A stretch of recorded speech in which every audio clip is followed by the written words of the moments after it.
I think a lot of us have this idea in our heads that a man named Jesus probably did exist and was a great man, a philosopher, a guru, a spiritual sage, a good guy, or, in other words, a great moral teacher.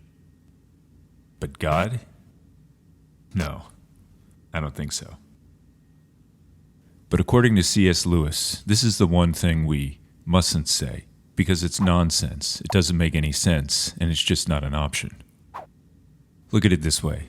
I recently came across a story about some guy in Russia who was traveling around from village to village, preaching, teaching, and promising a lot of hope. And he had a bit of a cultish following. And then he said, "Oh, by the way, I'm the Son of God." Now, what are the first thoughts to shoot across our minds? It's either A, this guy's completely out of his mind, or B, he's a liar and a con man and he's taking advantage of these people. But I don't think any of us would be thinking C, oh, what a great man and a great moral teacher. Poof. C.S. Lewis puts it this way: any man who was merely a man and said the sort of things Jesus said would not be a great moral teacher. He'd either be a lunatic on the level of a man who thinks he's a poached egg, or else the devil of hell.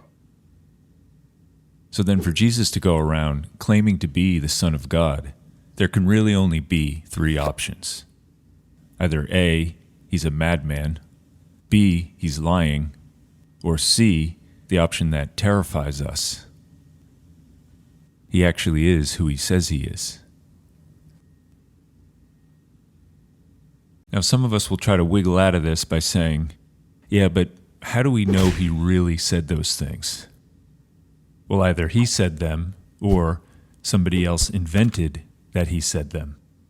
And if somebody else made them up, then we have to be able to answer all those questions like, who made it up, and when did they make it up, and why, and what could they possibly gain? Well, according to Peter Kreeft, professor, philosopher, and author of over 80 books, here's what they gained. Their friends and family scorned them. The Jews and Romans stole their social standing, possessions, and political privileges. They were imprisoned, whipped, tortured, exiled, crucified, eaten by lions, and cut to death by gladiators. Others of us will say, yeah, but there could be other options. Like, what if he was just misunderstood and didn't really mean those things? Or what if he was just a legend created around campfires? Well, it's impossible. It was all just a big misunderstanding. But look at it this way. Imagine if you were on trial for your life, all because of a huge misunderstanding. Wouldn't you do everything in your power to try to clear it up? Jesus doubled and then tripled down. And the legend thing? Well, people who know about this stuff and common sense tells us that there simply wasn't enough time for a legend this significant to take root and spread. Look at it this way. In order for a legend of this size to grow, at least 100 years or a full generation must pass. Why? Because anyone who's alive who could debunk the legend would have to be dead. Now, Jesus died around the year 34, give or take, and the earliest accounts we have of early Christian life were written around the years 50 or 60. So that leaves a window of about 30 years for a legend of this magnitude to take root and spread. So that would be like someone trying to convince me that Joe Schitelli, a guy I went to high school with, was the Son of God and raised some guy from the dead at the prom. And then me and about 300 other people saying, no, he wasn't, and that never happened. Every single one of us probably has a different idea in our head of who Jesus is. Some of us will say he was just invented or misunderstood or a legend. But these are all just illogical speculations with no historical basis. The easy way out is just to say, yeah, he was just a good guy and a great moral teacher.